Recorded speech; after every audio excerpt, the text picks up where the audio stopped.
What up is Marcus Dynasty Dads. I have Top Gun in the background, and then we have Mr. Jackson here.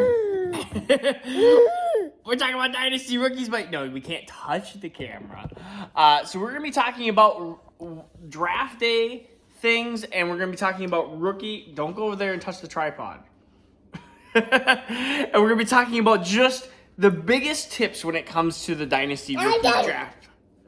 Right, Jackson? Maybe we'll tip this down so you can join us here. Rule number 1, expect the unexpected. Yes. I have done so many mock drafts for my previous leagues of like, this team has no wide receivers. They're desperate and need a wide receiver. They're good in the draft a wide receiver. And then they go ahead and draft a running back or a quarterback or a tight end, and it just shakes up everything. The biggest thing is to just not be able to go on the fly, be able to expect the unexpected, which, I mean, I've even done redraft leagues where players get taken out of context, or players love a player, or owners love a player. We had this person that in fantasy that loved speed, and so we knew, or we thought we knew, that Henry Ruggs was going to be his guy, and then he drafted Jalen Reagor, and we were like, what is going on? We thought this guy loved speed. So just expect the unexpected when it comes to draft day. Yes, expect the unexpected when it comes to draft day, which leads me to a couple other points here. The next point is be able to work on the fly. And a lot of this is to really plant seeds into owners' minds, especially in the draft when it's like, hey, 106, hey, I might be interested in 106 when you're on the clock, because an owner may think, especially you might be thinking, hey, I want Drake London. And they might be thinking, hey, I'm getting Jameson Williams. And then 105 happens and Jameson Williams is off the board. And now that owner went from, I don't want to move that pick, to I want to move that pick. And that is where the draft day deals come so importantly in hand. I've made plenty of on-the-fly movements or moments, and sometimes I'll even be like, hey, like, I'm willing to give you 106 for a 2023 first. Like, that is something I can plant and be like, hey, if you're on the clock and your players aren't there, or a couple players aren't there that you don't want, I might be interested in that. Plant the seeds. It is so important to be able to maneuver and have these open conversations, because owners then know, hey, I can potentially make a move with this owner if my players aren't there. For example, if you're an owner that is in desperate need of a running back and you're at 103, but let's say you're a team and you're going for that tripod, buddy. I see you. We're just gonna keep moving. This is what I'm dealing with again. Say hi. If you're an owner at 103 and you desperately need a running back, but maybe you need a wide receiver, there could be a moment where Kenneth Walker and Breece Hall go 101, 102, and that owner panics and sells 103, and you get the wide receiver of your choice for not pennies on the dollar, but maybe 75 cents on the dollar. Maybe they panic and go, crap, and you can go, hey, you can get a running back late. I'll give you 108 and 202 for 103 or something along those lines. Hey, you'll still be able to get your running back. You'll still be able to get Isaiah Spiller or some other running backs in the draft. You might even be able to get 2 now that you trade for 1. And again, I'm moving the tripod because this kid just keeps moving around, wanting to interrupt my video. I guess I cannot take videos. By the way, he's here because he has a tongue tie, lip tie thing that we had to have a minor procedure done, and so he's been home with me all week. So making videos has been difficult. And just in general, I sometimes have to do it here in the living room, and he doesn't want me to. So he's home with dad while mom is working, and then I go to work this afternoon. So no, we don't need the tripod. So to another point, so we have expect the unexpected. We have be able to run on the fly, plant the seeds is 3, and number 4 is to do a very rough mock draft. I know I do this 2 days prior because a lot of trades happen. Oh, hi, buddy. A lot of trades happen in a majority of my leagues where it's hard to do a mock draft like every week because literally 3 picks could change hands. And so a day or two prior to the draft, I like to try to do a rough mock draft of like, if I was them, who would I draft? Especially if I have a couple picks or if I'm looking to trade into that draft. It gives me an idea of what I think may happen. And I'm never 100%, but I have an idea of be like, okay, number 101 and 102 are desperate in need of running backs. They should go 101, 102. So 103 might be a wide receiver, will probably be a wide receiver. And then it's like, okay, well, especially in Superflex leagues, where are these quarterbacks going to be reached? Matt Corral, Malik Willis, Kenny Pickett, Desmond Ridder. These quarterbacks are going to be reached, or they're going to be drafted way higher than they should be. Which teams are going to take it? Which teams are going to risk it? And where does the value drop?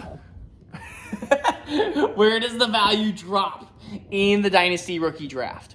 It is so important to make sure that the draft day deals can be done, and they can be. I mean, you can really get 75 cents sometimes on the dollar when players get taken, when players get reached, or when players get stolen. Basically, I mean, I've been on the other end of it where I've been like, hey, I have a player that's in mind, and all of a sudden that player gets taken, even in the second round, 203. It's like, hey, I think Rondell Moore is going to be there, or something along those lines. I think there was a point where I was 203, and actually Rashad Bateman fell. He just fell in our draft, one of our drafts. He went all the way down to 15th pick, 12, so it was 203. And he just kept falling. Rondell Moore was taken ahead. I think Kadarius Toney was taken ahead. And I was just like, what is going on? This is not in... But you have to be able to, again, adapt on the fly. I was able to trade up into 203. I traded, I think it was 206 and a second rounder the following year. But I knew that value gap would drop. 206 ended up being...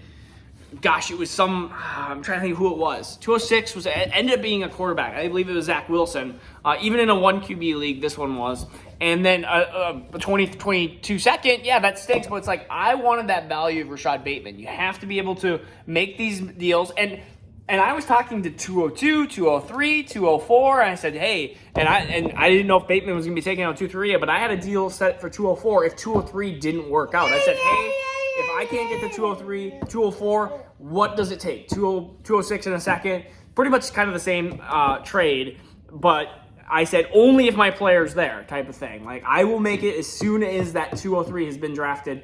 And then 203 is like, hey, yep, I'll do the trade. Looked over it and was like, fine, I'll do it. And so you have to be able to make these trades. It is so important. It's what makes draft day, I think, owners really be able to be winners or losers out of that draft at times. I mean, sometimes I'm over-analysis of it. There was a time where I had 103 and 109 in the 2020 draft, and that was J.K. Dobbins and Judy Jefferson area, and I had reached out to literally every team with all sorts of different combos of trades, whether it's trading those two to get the 101, or it was, which J.K. Dobbins and Judy is who ended up having, or I was trying to get 109 to move up because I wanted to get into CeeDee Lamb territory. I wanted to get into Justin Jefferson, or for sure myself of Jerry Jeudy. It ended up working out that Jerry Jeudy fell to 109, and that the one thing that because I thought it was going to be the 5 running backs, and if you remember that draft, it was Swift, JT, CEH, Akers, and Dobbins, and I thought it was going to be Lamb, Jefferson, and Jeudy, 8. And I was like, this sucks. I have 9. How can I make sure that I move up? And I couldn't. I reached out, and it was pretty much the draft where everyone kind of wanted to keep put.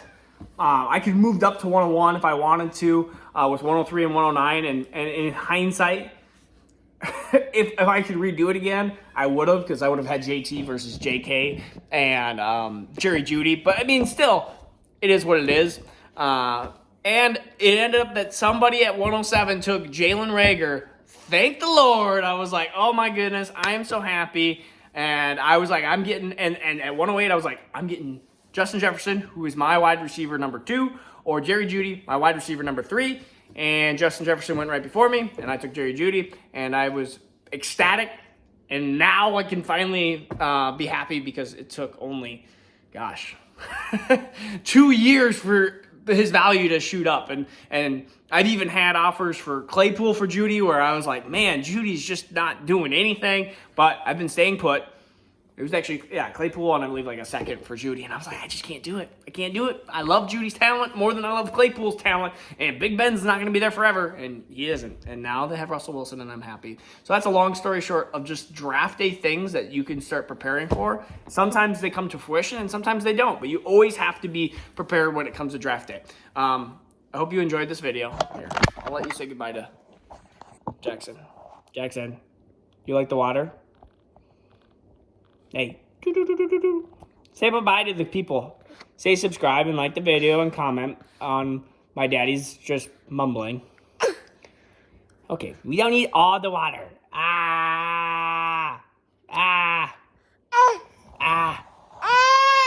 Okay, he's mad at me.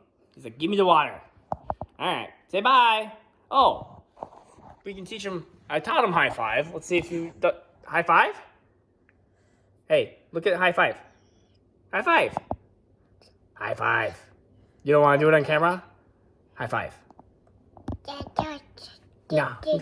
No, high five. All right, well, we tried. All right, peace out. Take care. We'll see you tomorrow.